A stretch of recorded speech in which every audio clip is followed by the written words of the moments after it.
Hello and welcome to this digital conversation we are having at ORF with Professor Anand Ranganathan. Now, many of you may have seen Anand on your television sets during prime time, but there is a different Anand which very few people know about, and that is the scientist Anand. He is a researcher and a teacher at Delhi's Jawaharlal Nehru University. He has a lab from which amazing discoveries have been made and continue to be made. And Anand is among the brightest young sparks we have in science and technology in India. Anand, this conversation is really prompted by a tweet which you had put out linking BCG and novel coronavirus that causes COVID-19.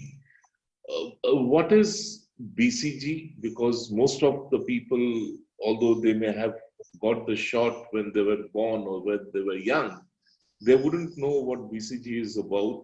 And how is BCG linked to the novel coronavirus? Right. Good afternoon, Kanchanda and ORF. Thanks very much for having me. So just to give you a very brief introduction about BCG, it's a 100-year-old, almost 100-year-old vaccine, supposedly to work against tuberculosis. And it carries the name, it's an acronym for the names for the three scientists who developed it, Bacillus Calmette-Guerin, if my French pronunciation is correct. It is a strain of Mycobacterium bovis, so as opposed to tuberculosis. And, all Indians are immunized with it. And it has missing virulent regions that are present in Mycobacterium tuberculosis. Like, for example, there's something called the region of difference 1. So it has a lot of virulent genes in Mycobacterium tuberculosis, this RD1 region. And they're missing in BCG, but BCG has a lot of other proteins that are also produced in Mycobacterium tuberculosis. So the idea was that if you were to inject yourself with BCG strain, it would express all these proteins, and these proteins would be taken up and then illustrated and acted upon by our immune system, and the immune system would make antibodies against these proteins. And because some of these proteins are common to Mycobacterium tuberculosis as well, next time the first time you would get Mycobacterium tuberculosis, your antibodies that are already present there would identify it and kill it. So that was the basic idea. Now, unfortunately, it is not very efficacious for adults, but it works quite well in children. And Professor Govardhan Das, who's my colleague and a collaborator at Special Center for Molecular Medicine in JNU, has actually worked on this and found out the reason why this is the case, that BCG doesn't. We will come to that in a minute, Anand. But what I wanted to know, two things. One, you said that BCG works well with children. Yes. And not with adults. Yes. And second, I'm very curious because BCG deals with a bacteria. Yeah. And COVID-19 is caused by a virus. Correct. So how does an antibacterial something which can stop a bacteria from infecting you, yes, can also be effective in blocking a virus? Yes, that's a great question, and that's a very, very good question. In fact, BCG generates what is called, I'm not an immunologist, Professor Govardhan Das is, but what little I know of immunology, it generates protective, what is called CD8 plus memory responses. And it induces an immune response that includes a lot of cytokines. Now, cytokines are things that are produced by your body that fight infections. So there is something called trained immunity. That is that even though the BCG is working against a bacteria, it also supposedly works against many viruses because of this thing called the trained immunity. So it includes production of type 1 interferons and other cytokines that actually fight viral infections as well.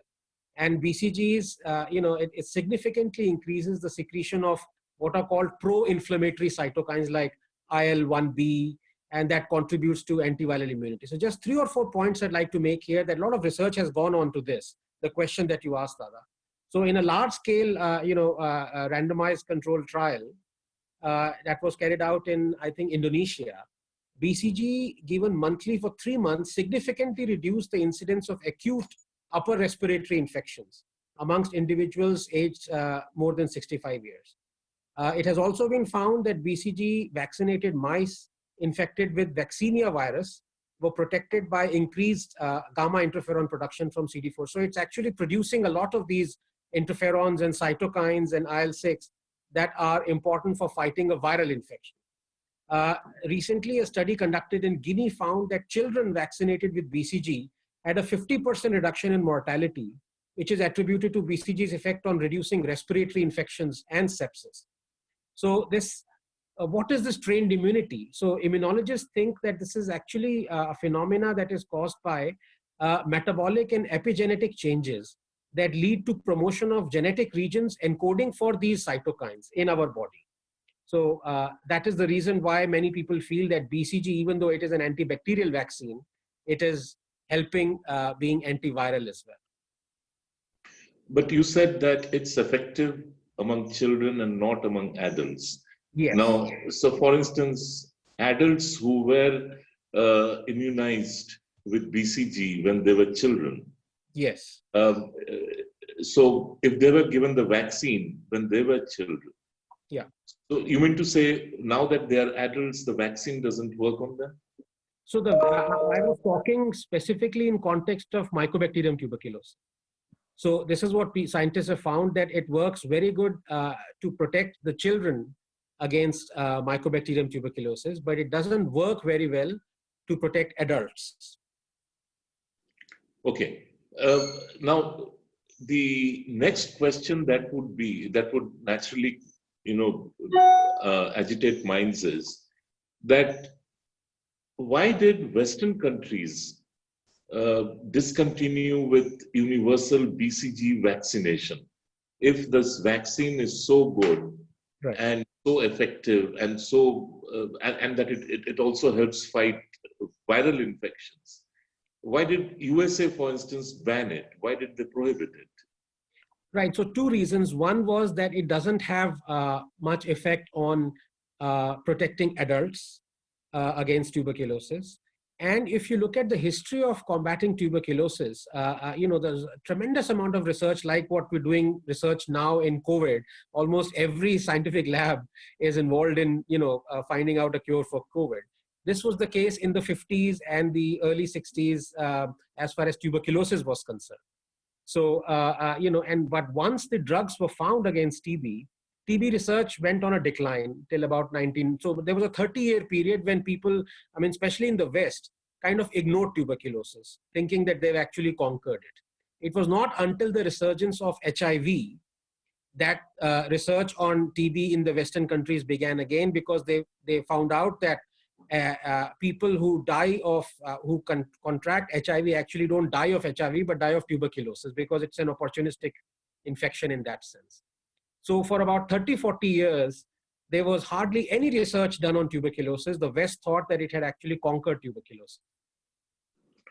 And the other paradox, of course, is that Iran, it is compulsory to vaccinate children with BCG. Yes. And yet, Iran has seen a significant number of infections and a significant number of deaths from COVID-19. Yes. If we just compare it with India, proportion-wise and in numerical terms. Correct. So how do you explain this? Yeah, so in fact, now there are 9 papers, albeit all non-peer-reviewed, that propose an inverse correlation between BCG immunization and COVID mortality. So, for example, I'm just 3 in mind studies from New York. There is one that was published last week from Tokyo Institute of Technology, and a famous study now from Johns Hopkins, amongst others. So in the Johns Hopkins study, they adjusted for GDP, age, time since the 100th case, and they concluded that the COVID attributable mortality amongst BCG using countries was 6 times lower. Now, in the case of Iran, the universal BCG immunization started in 1984. Now, there is also a clear correlation, if you were to read some of the papers, about the late universal immunization and the historical immunization that countries like India, for example, Portugal, and other in Soviet Union, Russia, erstwhile Soviet Union, they have been doing. So Iran began in 1984, and in the case of China, although of course we can't really rely on the figures coming out of China, case numbers as well as mortality, but there was a fact that in the 50s and the 60s, because of that great leap forward, the universal BCG immunization was completely sidelined and discontinued for a long time. And then how do we explain that in India, till now, comparatively, we have sort of managed to hold the line? Yes. And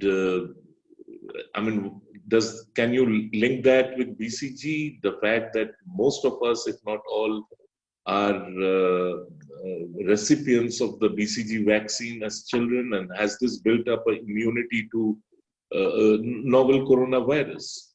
So to answer your question in a little bit more detailed fashion, Professor Govardhan Das, even though he was the first one to say that BCG might be responsible for our increased immunity against COVID, he also listed other reasons. And the primary one amongst them was our higher basal immunity, which is the reason is that we are constantly exposed, unlike people in the West, because of our low hygiene index. I think that's a scientific term that is used.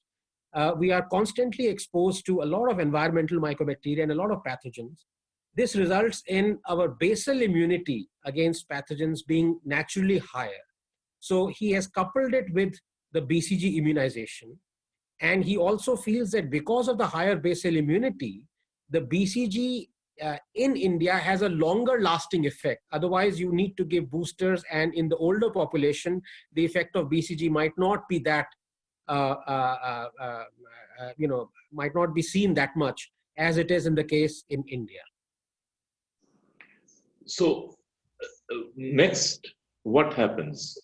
Do we try to look at a solution through the BCG route, or is this just of academic interest? A bit of both. But having said that, Australia has already fast-tracked BCG vaccination trial. Germany is actually, interestingly, from Professor Kaufmann's laboratory, they've tied up with the government. They are going to try a boosted BCG variant. So the BCG has a gene called the urease gene. These guys have replaced it with something called the listeriolysin gene from listeria. And it is supposed to act much better than BCG. There are a lot of other, in Australia, the trial is going on. The idea is that you cannot, and what Professor Das has started, is that you can express some of the COVID or the SARS-CoV-2 proteins inside BCG. So the idea being that not only do you get, this so-called trained immunity via the BCG, once the BCG starts to express these COVID proteins, your body would recognize them as well. So you would get an added protection. So these are the various experiments and trials that are still going on. Why are we not considering a boosted BCG shot for Indians? Children as well as adults. Right. This is something that Professor Das advocated almost 5 weeks ago. Having said that, Indians also are, if I can say, blessed with another strain called MW. Now, this was an anti-leprosy sort of quote-unquote drug. This MW was discovered by a scientist called Pran Talwar. So it is called Mycobacterium prani, named after him. He still is very much alive. He's about 95 years old. He's called the so-called grandfather of Indian immunology. So he discovered this strain, and this seems to give us better immunity protection against tuberculosis than BCG itself. So Professor Das proposed this using MW.